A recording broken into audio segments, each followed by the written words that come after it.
That was the outro clip. Just remember that. What is up, everyone? Welcome to This is Revolution for a special episode of White Guy Wednesday with me and Kuba. Hello. Yeah, I put on the lights extra bright so I could be extra white. Let me see if I can make this any cooler. Any whiter, and I'd have to be wearing clan robes. Oh, wonderful. Getting the show demonetized already. Let's face it, you're talking about border security. The monetization potential of this was never great to begin with. That is true. How's everyone doing? Welcome. We're going to be talking about the video I made that came out on Monday, and then some of the more recent developments at the border. That is the end of Title 42, or at least enforcement under Title 42, and what is happening, what is not happening, all that fun stuff. Why don't we start with a brief overview of the short that you put together? It was a combination of, well, let's start with, where did you get the footage? So, which footage? It's a combination of a couple different things. I start the video out with this scene that inspired me to make the whole thing, which was AMLO sitting down with Biden at the White House with this big announcement that they were going to invest $1.5 billion into the smart border technology. And I had a vague understanding of what that meant, but I didn't really know. So I started doing a little bit more research, and I thought the more I read, the more I found this interesting. It takes some of the things that I was really interested in academically, which is surveillance technology and critical cartography, and brings those together in just a package of fun times for everyone involved. That was sarcasm. Well, it's a fun time for certain people in the greater DC metro area. That is true.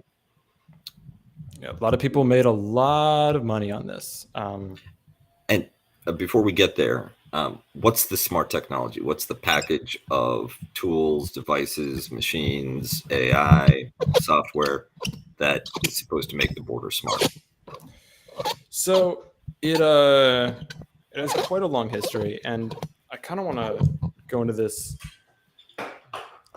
a little bit more in another video, because there's a long history of this technology going back to Vietnam, and this program that eventually got coined Igloo White, where the military dropped these little sensors, and they were trying to have it's this ongoing fetish for situational awareness that has not stopped and continues to just suck up tons of money.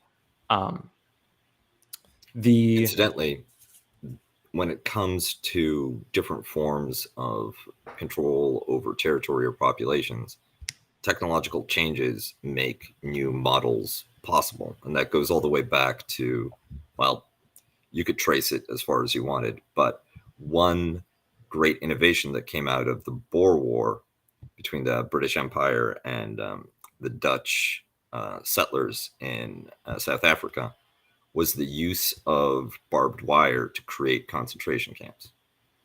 Before, when you needed to custom smith every piece of metal that might go into that process, or build a frickin' castle, or at least a palisade, in order to contain people within that sort of bounded area, the mass production of bales and bales of barbed wire permits the enclosure of people in ways that had previously just not been economically or materially feasible. And that gets extended through the most notorious cases in World War II and beyond. But now there's an even bigger menu of technologies available, and some of them are much older than we generally think. Like you were saying, the uh, signals intelligence devices dropped in Vietnam. Yeah. And some of those same sensors were continually developed. I think that the sensors that they use were originally from oil prospecting. That's where they had their origins. But at the border, there's been a couple different eras of surveillance systems. There was the integrated computer detection system, which was the first ICAD from 1989 to 94. Then 94 to 98 had the second iteration of that. 98 to '04 had the system called the Integrated Surveillance Intelligence System, or ISIS. Nice little tidbit about the ISIS sensors. They had a roughly 90% failure rate. So, would you say that the United States government created ISIS? Yes, they created ISIS. It's a homegrown group of technology, and then in 2004 they rebranded it as America's Shield Initiative. It was the same thing as ISIS. They just put a new name on it. And I wonder if incidentally, they've ever done um, that with anything else. they rebranding is a hell of a drug. And incidentally, if you think about the 20th century, the late 20th century, you have examples of areas that were completely shut off and secured with much uh, less sophisticated technology. The Berlin Wall being an easy example, but the DMZ in Korea, similarly, a no man's land at this point, overgrown, and that involved nothing more than what existed in the middle of the 20th century, a kind of pre-IT, pre-tech um, bundle of industrial technologies. So one question might be like, why, what exactly um, is in these programs, right? Like what distinguishes them from just building a wall or putting up a fence? And the second is, why do you need that high technology solution when you could just DMZ it? Well, so this is originally as I don't remember, someone was talking about in the chat. People have had fantasies about building a wall along the southern border. Clinton started building a little bit of wall, but every time they try to do like a systematic look at it, they realize it's not at all feasible. The border is real, like there's a lot of land to cover, and most of the land is not at all friendly. The it is mountainous. There's parts that are in deserts. There are parts that are going through giant ravines. There are rivers. Some of them grand, some of them slightly less so. And so the government and border patrol specifically has turned to these sensors or sensor arrays. So And part of it is an engineering challenge. How to yes, construct? Yeah. um, and the SBI Net initiative, which was the next one after America's Shield, which was from 2006 and it got axed in 2011, was their big try at funding the creation of these technologies. They, or is it? It was Project 28 is the name of the project where they tested most of these things. These were the big, they're like 100-foot towers that Boeing stuck a bunch of sensors on top of. There were 9 of them tested in this little part of Arizona called the Altar Valley. There were also 11 of them tested on St. Clair River up on the northern border. I think those worked slightly better, but partially because the terrain was a little bit less mountainous. One of the big problems, I mean, there were a lot of problems with the initial tech that Boeing tried to create. One of the ones was they were doing all their testing in Florida, and the sight lines, the temperatures, the terrain, none of that. There's a bunch of challenges that you're going to get in the desert in Arizona that you're just not going to get on a tarmac in Cape Canaveral. And vice versa. There are environmental and engineering challenges that will crop up in the swampy, muggy, humid, hot terrain of Florida that you're going to spend a lot of time solving without actually having as much applicability for the vast majority of the US-Mexico border. Yes, completely. And some of the wrote down some of the fun failures of the this Project 28. First one, good old government software, didn't load. Like it crashed all the time. It was really slow. There's the perpetual problem of just false alarms, which were very rampant. The system just picked it up all the time. It For couldn't instance, see in the rain. The chat mentioned seismic detection, right? The idea being that you can get readings of a person's footfalls if they're trying to cross the border illegally, and you can dispatch a response that way. My understanding is they mostly got cows. They overwhelmingly got, it was cows. It was just cows. There were also a lot of deer. I stand corrected. Yeah, deer, cows. They got some smaller animals. I think that in the Government Accountability Office report, they do mention that they were chasing after rabbits a couple times. But here's the vital question. Did those rabbits speak English or Spanish? Because if they were Spanish-speaking rabbits, the system works. Yeah. I don't know. I think they took a wrong turn at Albuquerque. Nice. Deep cut, that one. Yeah. Classic reference. The other problem with the sensors, which is actually still a problem, is it gets really fucking hot in the desert. And heat waves will create distortions the further out you go. And when it's over 110, 120 degrees Fahrenheit, can't see very far. You've got these cameras that can technically see 5 miles, but if you can't make anything out more than 400 feet away, it doesn't matter. The other fun thing is that this is a problem specifically in the Altar Valley, but there's huge copper deposits in the mountains. And that will interfere with wireless transmission. Which is necessary to understand what your sensors are telling you.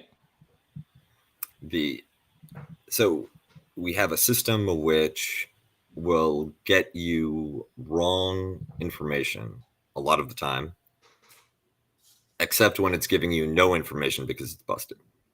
Yes. And this is basically I think the initial budget was 161 million, and the project had ballooned to a couple billion by the time it got canceled. And oh god, it was the Secretary of Defense at the time was like, "This is not going to work. We're switching gears," and that's what all of the more modern smart border tech comes from. Is after the failure of the SBI net, what are we going to do?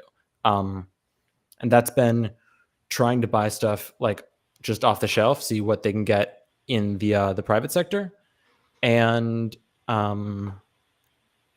just reusing tech they have left over from Iraq and Afghanistan. So what kind of military technology gets repurposed? Well, sensors and drones, and some trucks, but you know, every fucking every chud with more money than sense will buy a military style truck that they can't see over the hood of, and will blind everyone going the other direction on the road. Costs $200 to fill. Yep, and it'll finish that tank in like half a day. Truly terrible cars, But American made. American made. You're right. Can't knock them for exporting them. But that and drones. CBP, I think, initially bought 10 Predator drones. They crashed 2 of them. If you guys don't know, Predator drones are very large. They're like the size of like full planes. It's not good to crash them. They're very expensive. And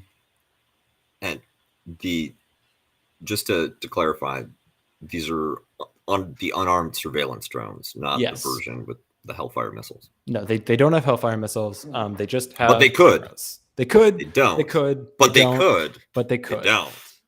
No knife missiles yet. And so that's from the military side. What type of civilian commercial technologies get repurposed in this? And if you think about it, right, between the Ring, doorbell, alarm, camera systems, the various types of surveillance that everyone carries on their iPhones, there's a lot to choose from. What are the ones that really contribute the most to this smart border effort? Well, they're the smaller drones that are more what we might be used to from the commercial market. These are still like they're private sector offerings to the military. They're most of their customers are military, but they're the smaller drones. The classification is, I think,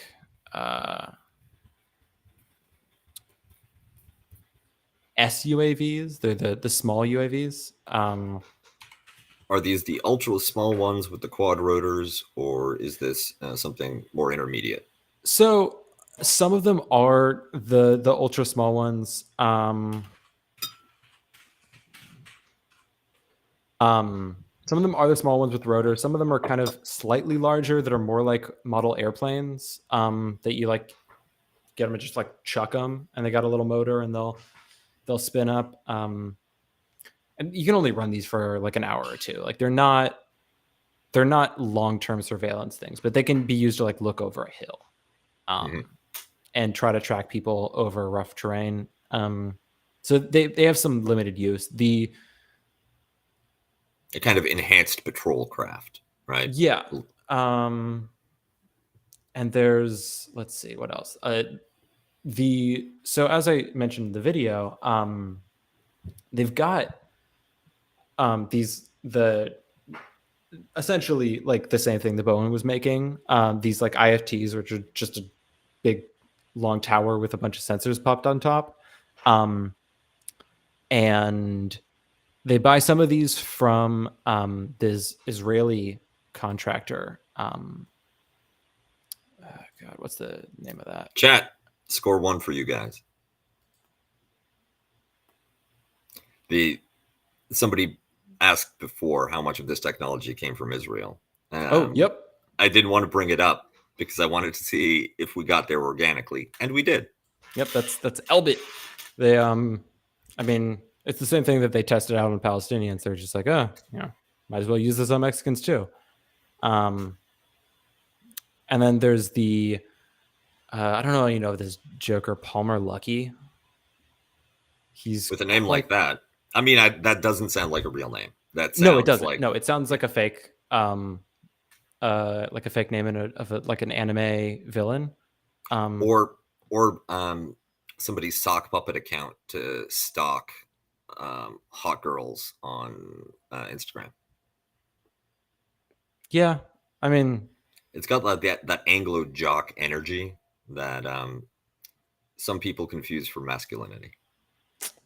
Yeah, Nolan Palmer lucky. I wouldn't put it past him to have at least a couple of those.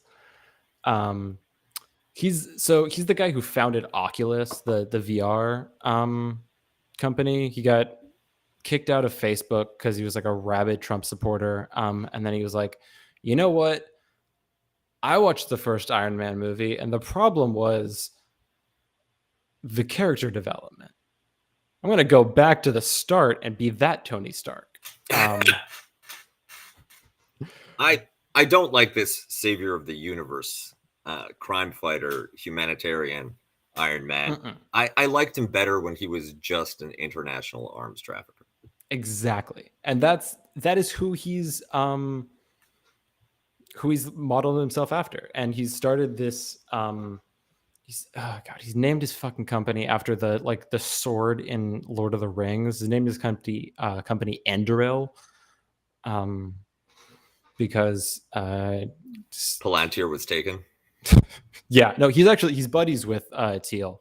Of course. And I think that like like the startup capital came from the money that he had, some from Teal, and then some from InQtel, which is the CIA's hedge fund or investment fund. And they, yeah, no, they also build some of these big sensors that are put out on the border. And now that we've got to money, there was another observation from the chat question. How much are we talking about here? Is it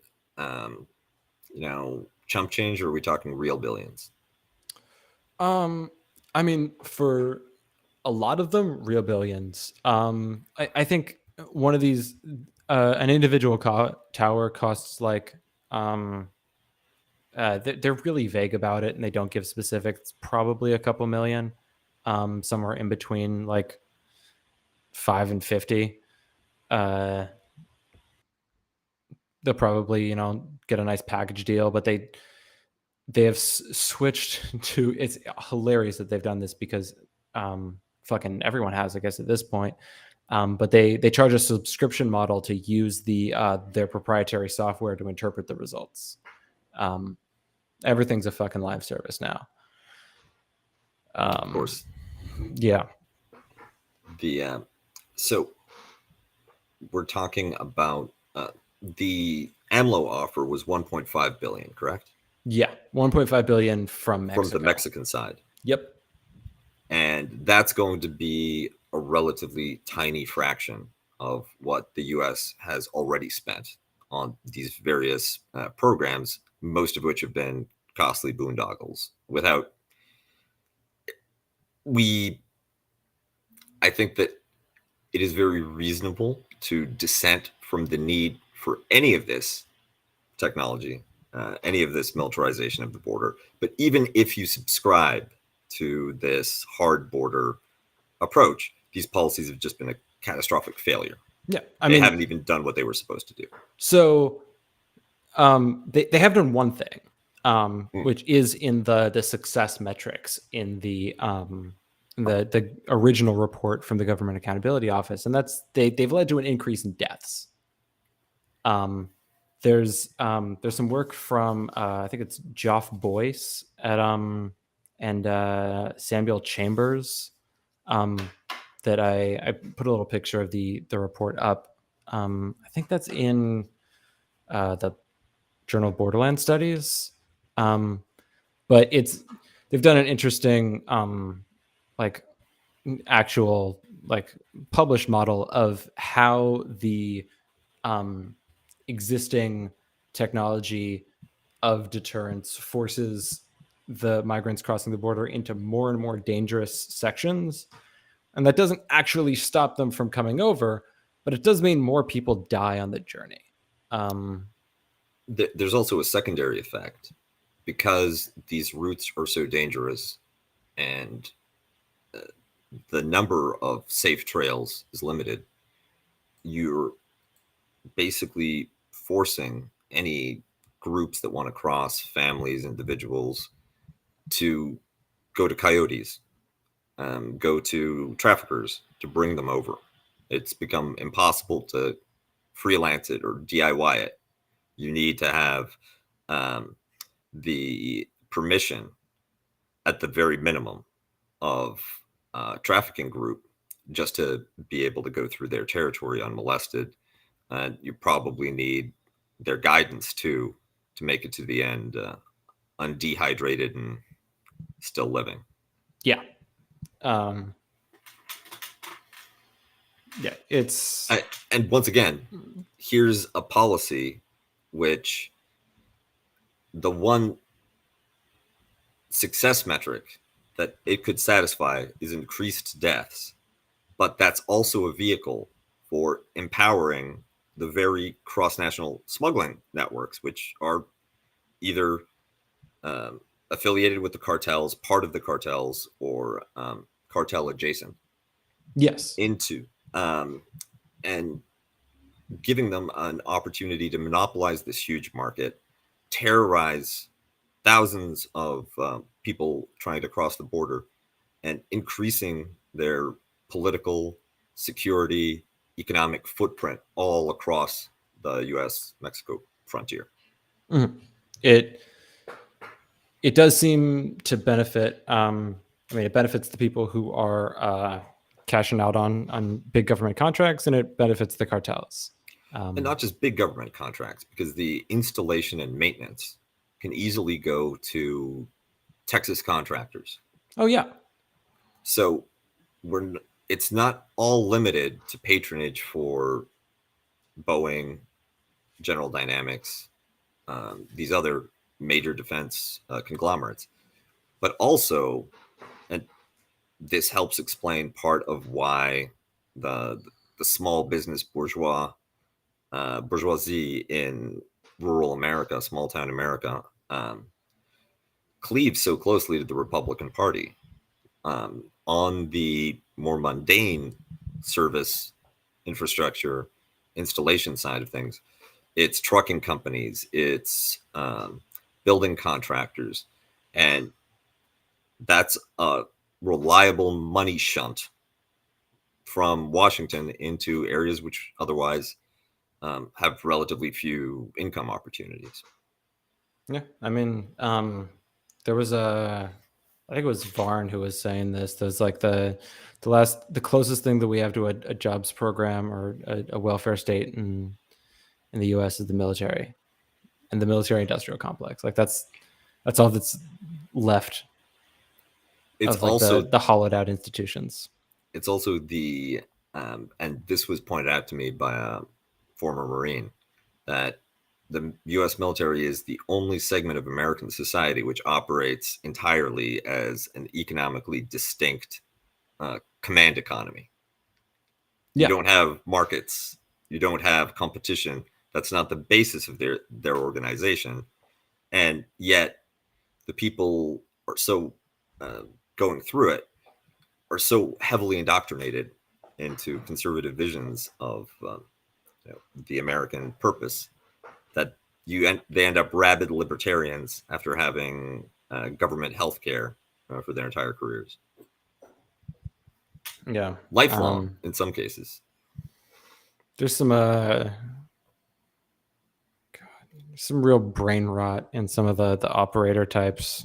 Um, like you don't have to look much further than what is it? Their uh, Black Rifle Coffee.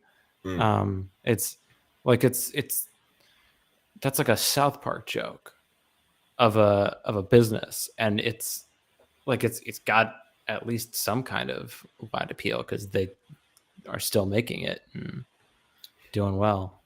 Which gets me to another question that I wanted to ask. There's an economic interest on the part of contractors, small and large, some communities where the main source of income and employment is going to be border protection, and human traffickers on the Mexican side. Now, that's a lot of people, but it's not a majority of the US electorate. Why is there all of this um, pressure to do something about the border? Why does this issue always succeed? It's a good question. Um, and I think if I had a good answer for you, I would already have spun it into a marketing niche for ghouls in Washington. Or Black Rifle Coffee. Sure, if I wanted to sell really terrible coffee by people who, lie about killing bin Laden, I could always spin it that way. One observation that the chat made was that border security has become a form of spectacle. Yeah, And 100%. the there is a segment of the American electorate that treats this as they overinvest politically, emotionally, ideologically into the border far beyond whatever tangible material interests they may have in it. Some of that is going to be plain racism, fear of the Great Replacement theory, or other types of xenophobia. Some of it is going to be based on the association of immigrants and criminals, and the sordid history of the U.S. Mexican border in terms of drug trafficking, human trafficking, cartel influence.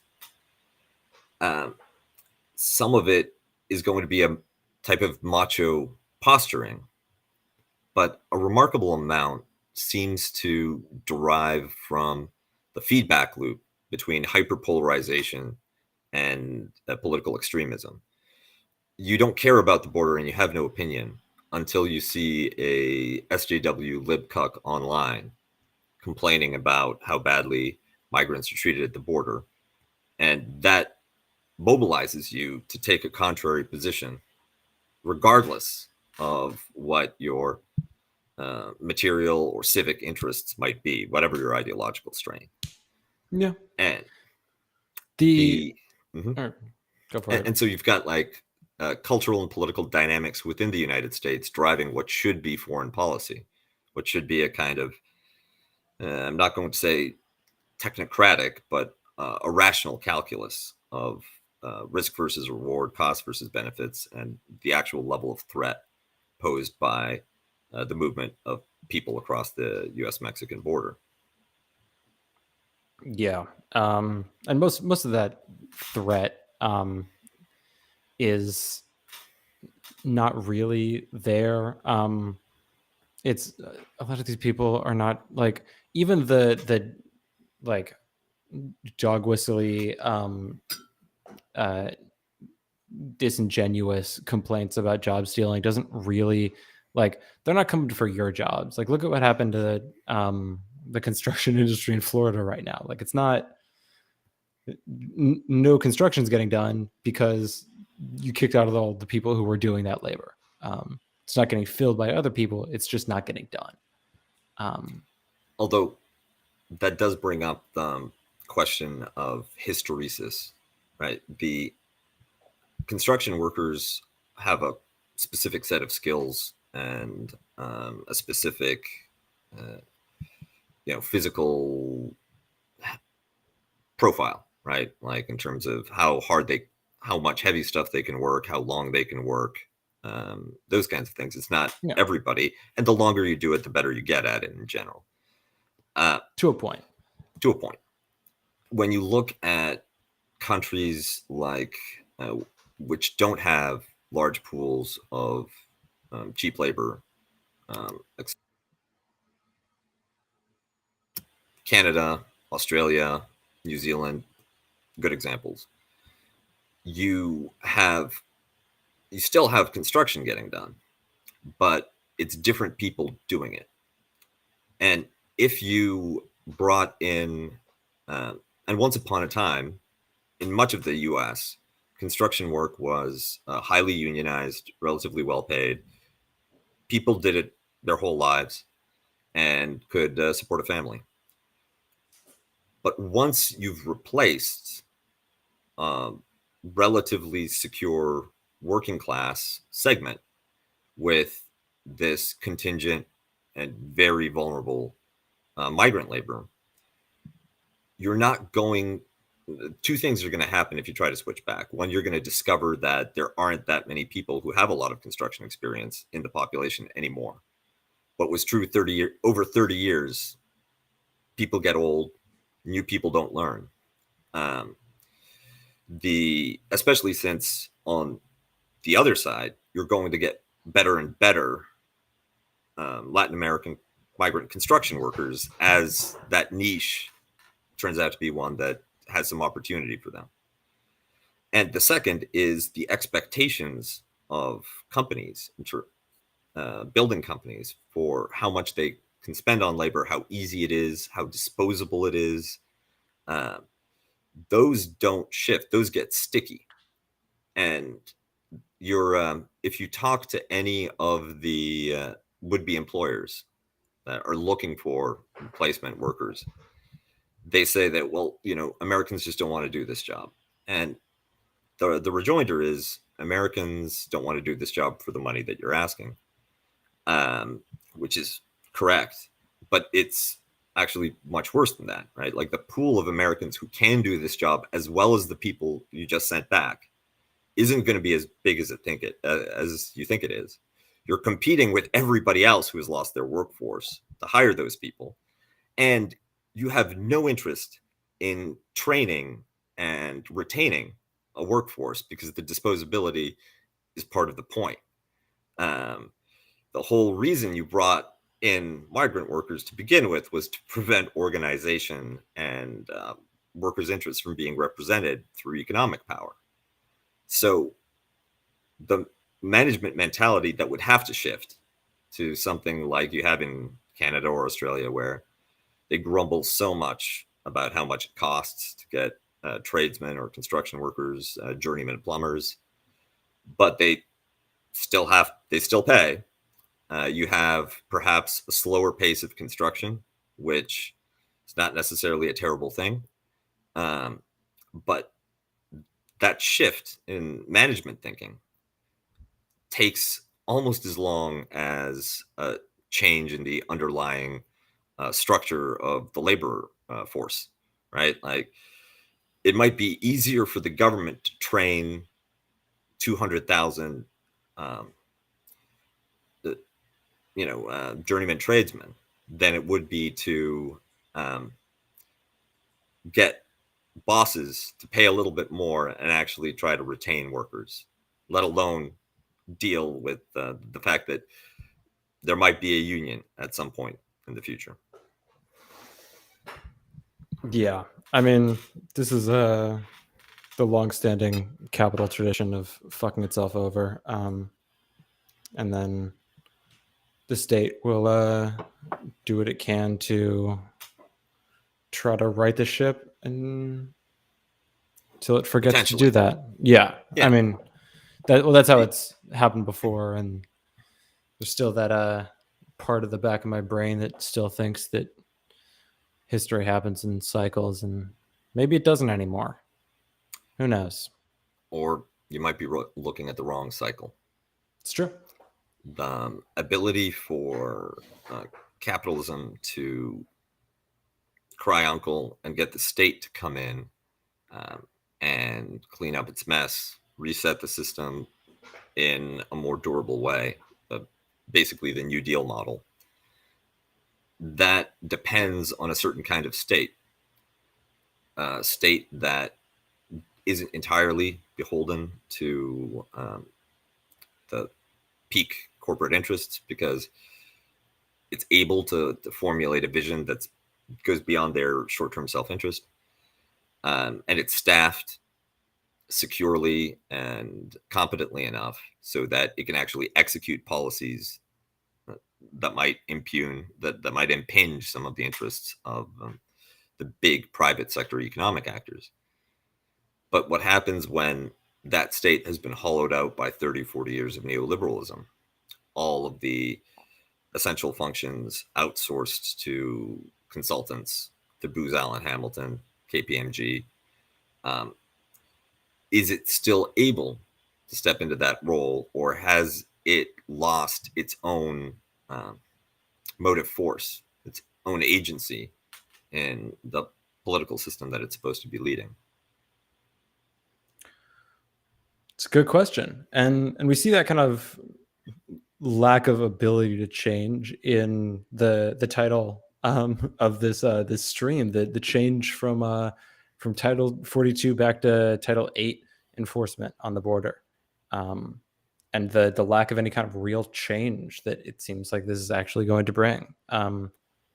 For those of you who don't know, Title 42 is the section of U.S. federal law that deals with pandemic provisions and health emergencies. And when the health emergency started, the Trump administration used one of the subsections of Title 42 to enforce anyone at the border, immediate expulsion under the public health emergency. You're all fucked. Get out of here.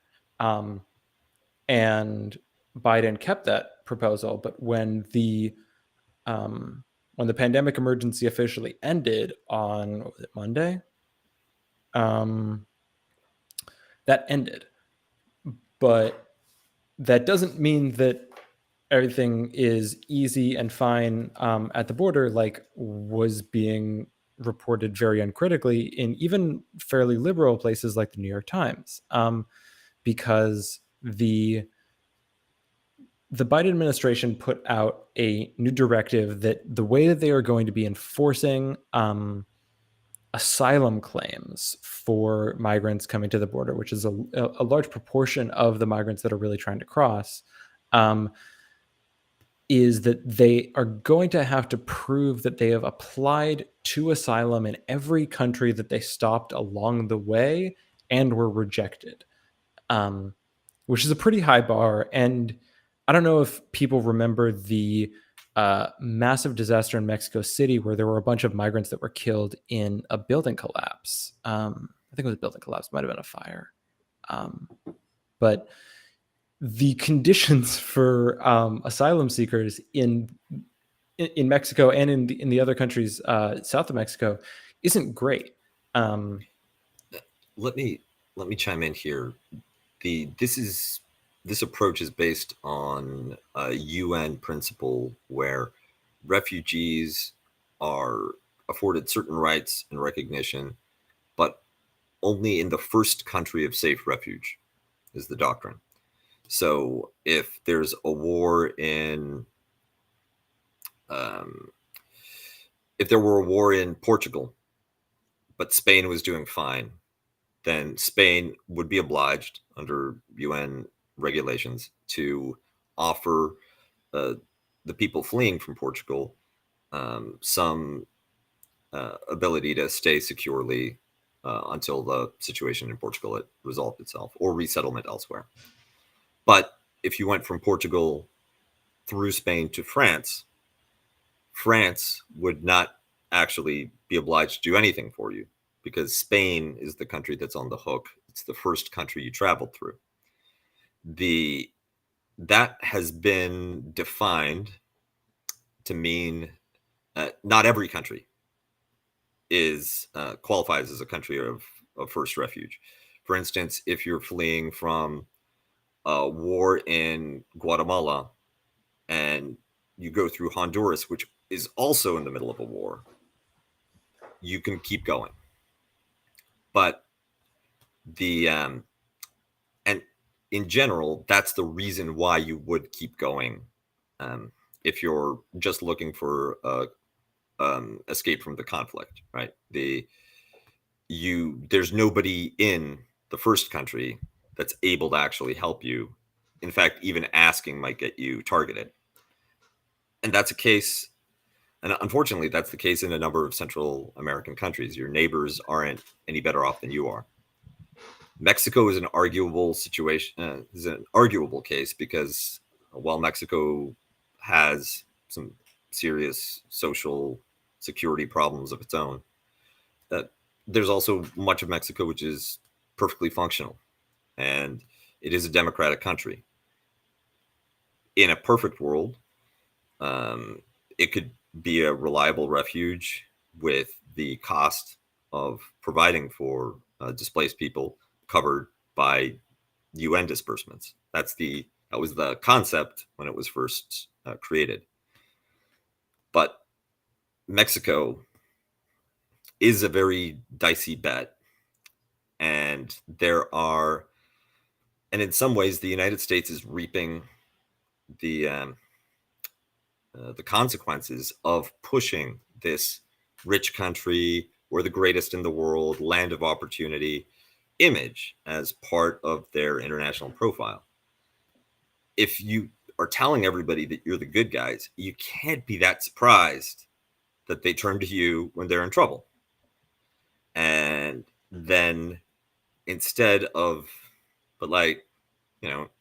Superman, they get the Homelander. Yeah. I mean, it's the other thing that I've seen people talk about that I think is sometimes overblown, but I think in the cases that I think most of the refugees are asylum seekers that are coming to the southern border, it does actually really apply. Is a lot of these people are coming from countries where the U.S. has a hand in the reason why they're so fucked up. Um, there's a lot of people, something like a third of um, the asylum seekers are coming from Venezuela, where the U.S. sanctions have fucking crippled the economy. There's also a lot of people coming from Cuba, coming from Nicaragua, just like, well, basically every Central American country has at one point or another had its entire national security completely toppled by American intervention. Even those that have continuity of U.S. friendly governments generally have had one or two insurgencies that were brutally put down by School of the Americas types. Yeah. That comes with a human cost, but that's the thing. What's the point of doing all the oppression and intervention if you're going to be on the hook for the humanitarian consequences? So of course you're not going to be too generous with the people who are the direct victims of a foreign policy which until recently was as secretive as it was ruthless. Yeah. Not to mention all the right-wing paramilitary guys that we sent through on American dime, doing all kinds of fun things in the hills. The type of people that whose favorite Rambo movie is the one in Afghanistan. Yeah. And I also want to get back to one other thought that I had earlier on. One reason why you don't have North Korea, South Korea type DMZ along the U.S. Mexico border is the point of the smart border is never to seal it, but to make it a semi-permeable membrane that only what we like, usually products and cheap labor under the right conditions, can pass freely, as well as tourists going the other direction. But the type of movement that we disapprove of, and when you look at the relative emphasis placed on movement of people versus smuggling of narcotics, it's mostly migrants. That's the movement that we want to choke off without interfering with any of the other type of traffic. And that balancing act, you get the worst of both worlds, right? You have labor and regulatory arbitrage of American businesses exploiting conditions in Mexico, vice versa to a probably insignificant extent. Mostly goes downhill. But also a heavy-handed, extraordinarily expensive, and inhumane security apparatus targeting the parts of border crossings that aren't approved of and beneficial to the regime in the United States. So it goes beyond just trying to keep people out, right? It's about keeping people in need out while maintaining an exploitative relationship with a weaker and poorer economy. Yeah. There's. I wish I had actually kept it with me. There were some real doozies of quotes that I'll send you later from some of the papers that I was looking at. There's one of them has this interesting theoretical frame that conceptualizes. I mean, it's critical theory, so you got to take it with a healthy portion of salt. But it's conceptualizing border actors as a sort of metabolism for the state, as it tries to, as they, through their individual actions, try to make the situation legible and digestible to the interests of the state, which is a kind of biopolitical frame that is more useful than I think some of the more navel-gazy biopolitical analyses. Well, that raises an open question, which is that process of taking organic flows of people and making them legible, forcing them to take on a certain form or a certain method in order to make them governable by the power in the country that they're entering. Is that a problem in and of itself? Or is the problem a certain configuration, a certain way that people get digested? It's not the digestion, it's the chewing. And if you don't chew, it's okay. Well, I mean,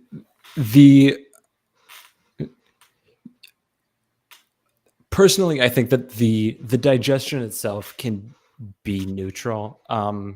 I probably want to talk more. I might make another video about surveillance and COVID, because I think it's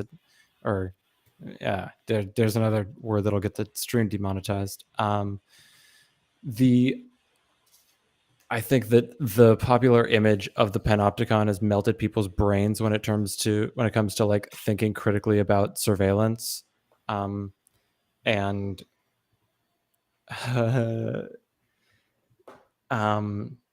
quoting French philosophers doesn't always tell you a lot about the world as it actually exists. There's a lot of surveillance that can be really for things like contact tracing. You don't even need incredibly extensive surveillance. Most of China's contact tracing method was done through cell towers. Like the U.S. tried really hard to invent this novel use of like short-range Bluetooth to bounce off of people's phones, and it took 8 months to roll out. It was a voluntary opt-in system. It didn't work. And China was just like, oh, we already know where you are because your phone connects to cell towers. And so they were just like, hey, Huawei, give us all the data. Tell us where everyone is. And then they just sent pings to people's phones like, all right, this person got tested positive. We know everyone who was right next to them. Make them all get tested right now. And it worked really well. And that is a system of surveillance and legibility that actually is incredibly beneficial to the people under it. It can be. Yeah, it can be. Yeah. There are certainly times when that's not true. Going back to Igloo White, there was a huge amount of resources expended to try to make the this like very stratified, obscured landscape legible to people who were miles and miles away. And one of the methods that they used was chemical defoliants. And if I think you have been to Vietnam, if you spent any amount of time in the country, walk down any street in Ho Chi Minh City, you will see children still being born with the effects of that. That the project of trying to make things legible can have these very dire consequences that are not so easily obscured by big By the words technical and language of the state. yes, exactly. The one reason that I bring it up is one of my big case study in graduate school was the Iraq War, and specifically the organization of non-state violence after the collapse of the Ba'athist regime. The United States wasn't strong enough to make Iraq legible and therefore governable for itself. And that space created a zone where people were free from direct supervision and administration. If you were a certain kind of strict libertarian, that should have ushered in utopia, right? That should be the way that you have spontaneous self-organization outside of state purview, and you would have a balance of people's interests towards a favorable society.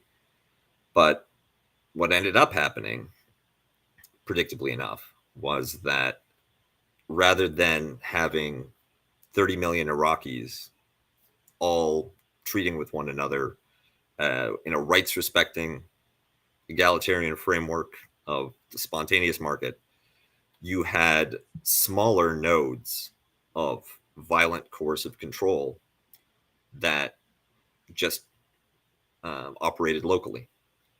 Power didn't go from the Americans to Iraqis. It went to whoever could get together a group of dozens to hundreds of armed men willing to throw their weight around and declare that they were in charge of a particular town or city or region. And in cases where the state is unable to make a territory legible to itself and therefore to administer it, it's not that things open up to potential. And this is the mirror image of what we were saying before about sometimes state legibility being good and sometimes bad. You might open up space for something like the Viet Minh to organize, but you might also open up space for the cartels. And whoever fills that vacuum, it won't be a million sovereign individuals. It will be sub-state organizations that take on, that can have even more ruthless forms of control than the administrative state that's retreated. Yeah, I couldn't have said it better myself. We get to interesting places here on White Guy Wednesday. You take me to all the nicest war zones. Yeah, taking you back to what is it? Naboo? No, Naboo's the one they blew up. Oh, Andor. Andor, that's the one. Oh, it's actually Endor. That has the Ewoks on it. Andor is the most recent That's the series. moon that the guy was named after, right? Yeah, yeah. Like the Pulling up the Star honestly, Wars wiki. yeah. I'm just gonna say this: if the chat doesn't know any better, I'm right. If the chat knows better, just type it in, and we'll defer to you. All right, that's fair.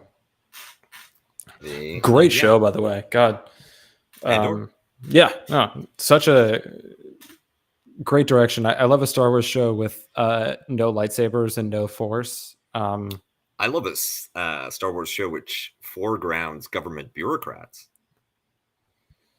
And makes bureaucracy an interesting narrative device. Oh, riveting! Who will be the new vice director? Oh, a promotion is on the line, you say? But yeah, it. I had to start the series 3 times because, and I realized this at the end. It's the whole thing is paced like a movie. The entire season um, has multi-show arcs. So if It's you're like looking at there's like 3 episode arcs that flow really well together. yes, but if you are looking for some engagement or closure, if you want it all to make sense in the first episode, you're just not going to get it. No. So you got to stick in for the first 3, and then you realize like, oh, this isn't like a Disney show. It's a European art movie that they funded through Disney. Yeah. If you want a show about Star Wars, but mostly about fascism, um, Yeah, and it feels a little like they could have subbed out some names, and it would be a documentary about the Spanish Civil War. yeah, um, God, the one with Forrest, the scene with Forrest Whitaker, Oh God, just yeah. blew me out of the water. And the oh god, the scene on like the catwalk where he's talking about like I've What sold I've my done. soul to this. Yeah, Yeah, great show. Watch it. yeah, Chat. yeah. Watch the Great show. show. The it I resisted it at first, partly because it was too well recommended. Like I hear that once too often about something that I might actually really like, and then I'm like, no, forget it. This has been burnt. I spite thee, and then I'll like my contrarian instincts will keep me from it. And a couple of times I've realized years later it's like, oh, this was a total self own. Um, have you seen the what's it called? Um, the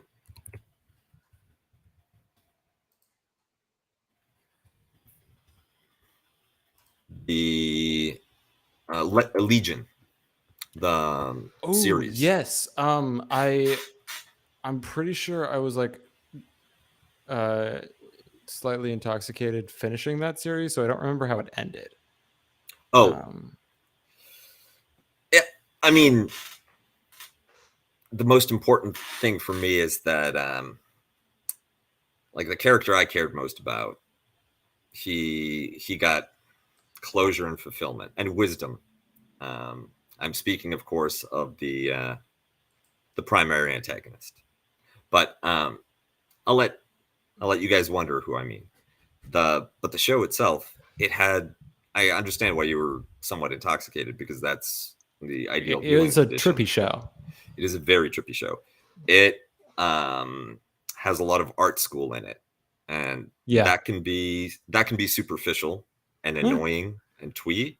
But in this case, no. It's there's an aesthetic genius, and which allows the writing to be looser than it would in a different series. Like the writing put next to something like Breaking Bad is obviously much less realistic, much less naturalistic, much more stylized, but it makes sense in the aesthetic and the world building of this Yeah. show.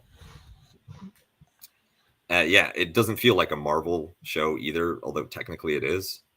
Um, I like the when they try to like include or remind people of that, it feels like the most tacked on. Like, okay, okay, get somebody in a costume to appear. Let's try to keep it under a minute, right? Name drop somebody, and that's it. We're Yeah. done Move for the on. season. Yeah, uh, yeah, that was one that I enjoyed a great deal. There The was if you want to if we're talking superhero shows, there's a John Cena show called Peacemaker, hmm, which was not as artsy and beautiful, but was actually a ton of fun. Um, it he I don't know if you saw the remake or the sequel of Suicide Squad. I have not. Um, so there was the David Ayer version that was very bad. Um, The the original, Yeah, yeah. the Will Smith Suicide Squad, Yes, that's the one. And then what was it? I think it came out in 2020. Um, the Idris Elba Suicide Squad. yeah, and it had or 2021. It had Margot Robbie in it, but that was the only and God, what's her name? Same lady playing Amanda Waller. Uh Viola Davis, Hmm. who great Amanda Waller. She really handles that role well, I think. But it's what was it? It was James Gunn, and there's this Peacemaker character who he's a serial killer. He's Batman, but instead of beating people up, he just shoots them. Um, So he's an average American bystander.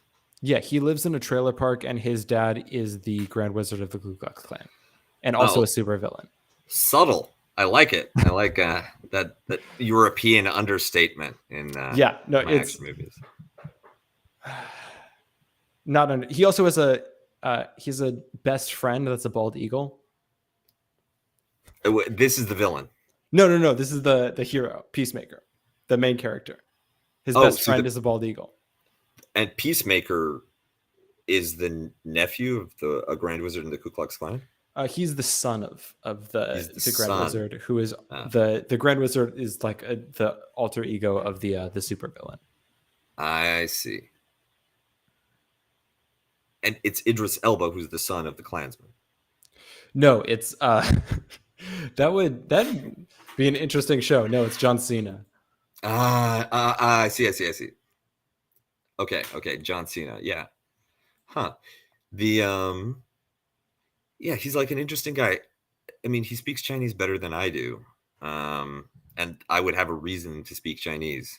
Um, I he oh god, I think maybe it was Chapo or someone that was talking about this, but he's like the just like such a grind set bro. He like does seem like a genuinely nice guy, but he'll just like he's like, all right, I have to learn how to make more money in the Chinese markets. I'm just gonna sit with my fucking language coach 3 times a week and learn to speak Mandarin really well. And now he yeah, just speaks Mandarin and learning is is like working out for your brain, yeah, no, exactly. and I'm good at working out. Yeah. The Gets his sets in every week. So Peacemaker, that's the name of the show. Peacemaker. Uh, I'm very much dating myself, but have you seen The Max?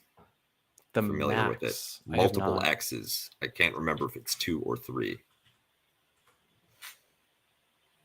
The Max animated series. I have not seen this. Oh, I will well, change that. you're in for a treat. The It actually feels like something that we should have talked about on TIR already, because the story is about the relationship between a city social worker who herself has gone through a lot and is trying to survive on a working class income, and a mentally ill homeless man. Um, and their attempt to kind of find their peace in the city and in the world. But it also contains creatures called crabbits, uh, antagonists called izzes, which come in multiple varieties, multiple flavors, a pretty sophisticated intro level grasp of psychology, and like ambiguous multi-layered storylines. And it was on MTV in the 90s. I know Okay. Well, it's very we might have to precocious. cover that for a follow-up comic book stream. We should, yeah, actually, we should get an episode, or as much of it as we can show. Watch it together. Maybe do a Twitch stream. Yeah. Yeah, and that way, like, whenever there's some antiquated 90s reference, you can be like, Kuba, what the hell are they talking about? And whenever my Gen Xer nostalgia kicks in, I can be like, Nirvana wasn't the only grunge band. Yeah. I don't have an incredibly high opinion of music that came out in the 80s. Fight me. Or the 90s. I mean, actually, 80s had some good music. 90s is a very overrated decade. Best album of the entire decade came out in 99. Which one? That would be Black on Both Sides by Mos Def. Yeah. I mean, I think you're wrong, but not because I would dispute your characterization of the relative value or merit of 90s music compared to other periods, but because you've invoked the concept of value and merit in terms of aesthetic distinctions, which is nonsensical, as there is no rational basis for that evaluation. Sure. Yeah. No. This is in the rational evaluation of albums I like. Yeah, and I'm not going to fight you for your taste, right? Like, what would that be about? Like that would be the most totalitarian thing I can imagine. It's like, how dare you not like what I like? Everyone must like what I like and be exactly like me in my tastes and interests. It's like, no. Even if you said country music, I'd be fine with that. A lot of good country music. Country music gets a lot of hate. It's unjustified. People don't like country music because they listen to the country music that's popular, and country music fans have bad taste. So pop country is bad. Yeah, it also is so tied up in the regional and ideological signifiers of the perpetual American Civil War that you might be allergic to it before you've even heard your first song. Yeah, that's true. What's a good one? Would you say that Trampled by Turtles? Trampled by Turtles? Yeah. So again, probably most of my my shit's gonna come from the 90s and 2000s, but Trampled by Turtles was early 2000s. Early 2000s? Unfamiliar. They were. But would you say Will Oldham is country? Maybe. I guess you could also call him folk, but yeah, I mean, if you get, I think getting too into the distinction of like where one genre ends and the other begins is not a fruitful conversation. Says the man that's willing to fight over which music he likes more. Oh yeah, no, totally. And to the chat, like, yes, no, I'm not saying all the music was bad. Like there's a lot of good albums that came out of the 90s. Tribe had some great albums. Wu-Tang dropped their best stuff in the 80s, but they did release good things in the 90s. You're also from New York, I'm not aren't from you? New York. No, I'm from California. Hmm. Bay Area, born and raised. Okay, so West Coast New York. The the one thing that I observed about the United States is um, people are very proud of where they're from, but the biggest chauvinists are New Yorkers and Californians. And everybody else might really love their place and hate the neighboring country, neighboring state, but New Yorkers and Californians, they're orders of magnitude ahead for very specific reasons. New Yorkers think they're better than literally every other place in the world, but it's partly because New York is such a magnet and such a cultural mecca of its own that one could believe that anything worthwhile that was made anywhere else would eventually make it to New York, right? You've got like interesting stuff from Asia, Latin America, Africa, everywhere, all ends up in New York. Greatest city in the world. Californians, yeah, exactly. So Best New Yorkers, rats. We got the best rats in the world. yeah, exactly. The ones that are 98% plague free.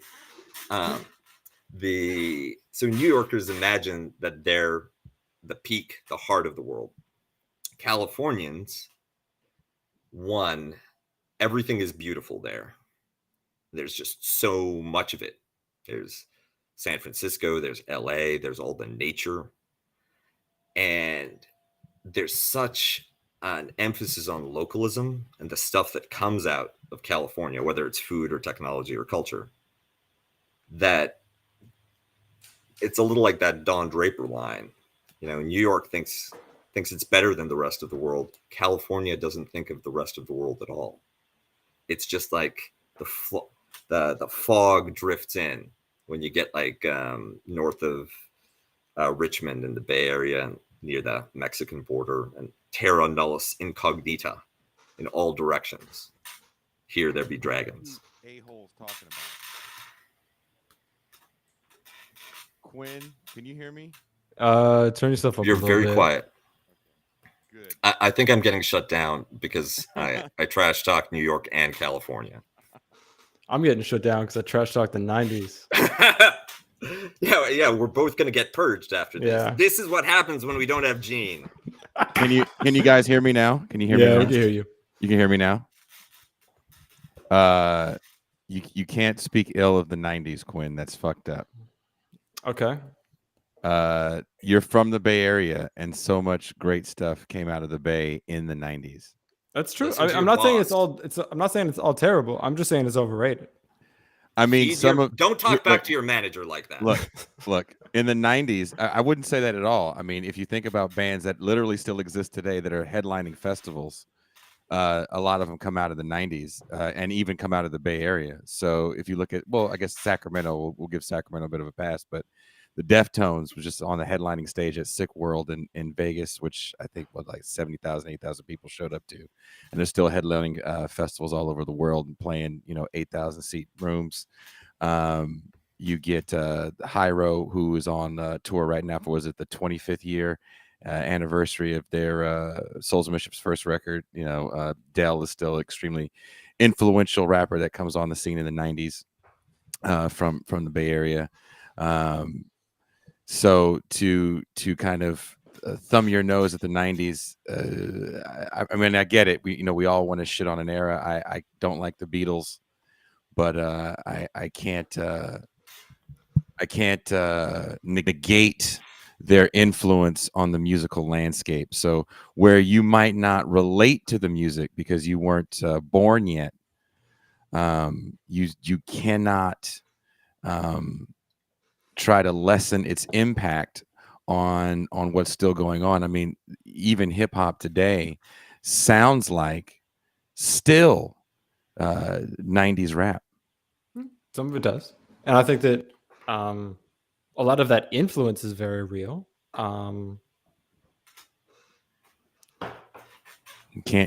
just don't be a hater. Don't be right. Gene Bajlan. I'll cut my hate short. Any more hate will have to be on the paid section. You can tune in.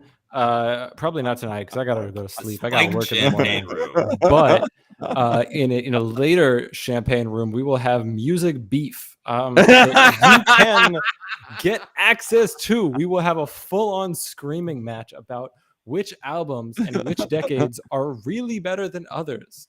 I don't know. I guess that would actually be a fun I'll discussion. talk shit about Eric B and Rakim. And You will be doing something else.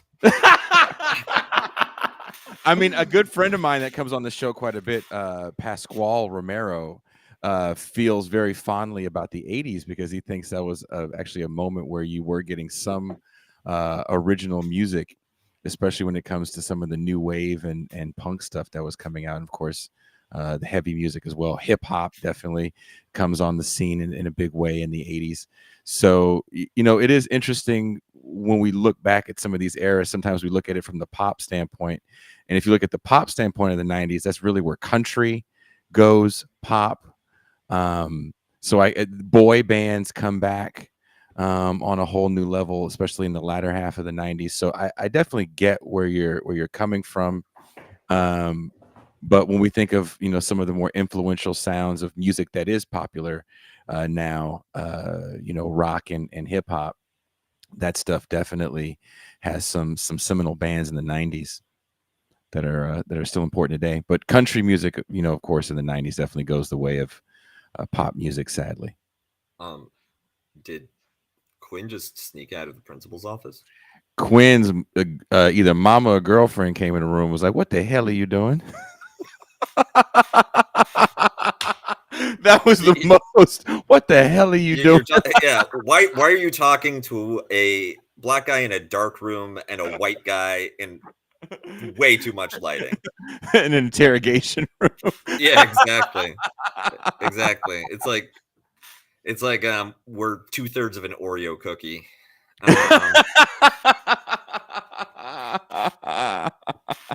I did want to say, sadly, before Quinn left, I said this in our private chat, and I want to say this publicly. I was so excited to finally see Quinn's finished video. He does a lot of the intro and outro stuff for the show now, which is a huge lift off, my shoulders and of course Gene Bajlan's shoulders. But it's so stylistically different, but still I think fits within what we try to do. And when he came at me and said that he had an idea for a short video essay that he wanted to do was going to be his own thing, the guys in the group that know me, I'm like, yeah, go for it. I don't give a shit. And when I saw it, I was like, oh wow, this is really cool. And Kuba putting this show together to highlight Quinn's work and to talk about something that not a lot of people are talking about, which is smart borders and Title 42. I think this is not just an important show, but I hope we can give you guys some information in a cool, stylistic way that's easy to digest and stuff you want to pass on to other people. Yeah, and come for the digestible information, stay for the music beef. I have no music beef with Quinn. Seriously, that kid is pretty fucking awesome. Denying that you have a music beef with someone is one of the strongest indicators that the music beef is on.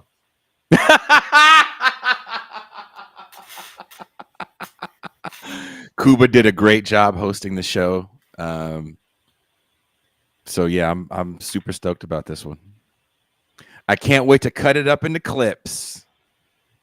Oh yeah, there's been a very good volume of clips coming out, and I think that it's great shareable content because our episodes get a little long and sometimes we meander, and you can get a tight 5 minutes on a particular topic of interest that somebody won't need to budget an hour to get otherwise. That is the plan. Sometimes it works. Well, especially, Finkelstein is probably the gold standard of clippability. He knows how to put it all in one punch. Sadly, I don't know how to. And I do want to say this. I forgot to say this last night, but condolences to Glenn Greenwald and his family and his husband's family. Speaking of Finkelstein, Greenwald had shared that episode, and that's still our most viewed episode we ever had, the first one. And I thanked him publicly on Twitter, and he replied how he found it, because I was kind of confused how Greenwald had found it. And he said, someone sent it to me, and Greenwald responded when the person sent it to them, I'm not listening to a fucking 3-hour podcast. I think he wrote fucking 3-hour podcast. and then the friend said, listen to it, and when it's done, you'll be mad it wasn't longer. And Greenwald said they were right. So shout out to him. I'm curious about, so when you say that he said a friend, that could mean either it was such a passing acquaintance that he can't really recall who it was, or he's just not telling you somebody's name that's close to him. It must be the second, because the list of people who could convince me just on the strength of their insistence to listen to a 3-hour podcast. Yeah. It's not a lot. It's not a lot. I'm shocked. That show was interesting. So when I first started with this channel, 4 years ago, almost 4 years ago, because I did music, it was on SoundCloud. That was the only place I thought to put it. And so that's where that show was, and that's where Greenwald actually retweeted it. So I remember looking at the numbers on SoundCloud of that audio version of that show, because he didn't tweet the actual stream, he retweeted the audio. I remember seeing like, wow, there's like 2,000 views, and that was before he even retweeted it.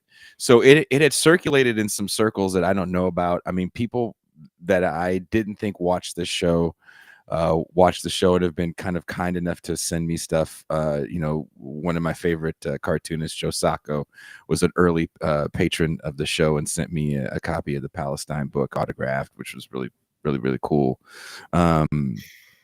So constantly shocked at who watches this show and then who gets something from it. I'll actually be on a panel in a couple weeks with Ben Burgess, Matt Chrisman, and Amberly Frost, talking about podcasting in Southern California. So that'll be fun. Give them my regards. Yeah, and then I meant to try to call you today because there was something I wanted to talk to you about. That's like a secret thing I don't want to say on there. Curious and curiouser. Oh yeah, it's totally cool. In that case, yeah, let's just end the show and talk. The guys, clear the room. Yeah, I want to get you before you get quinned.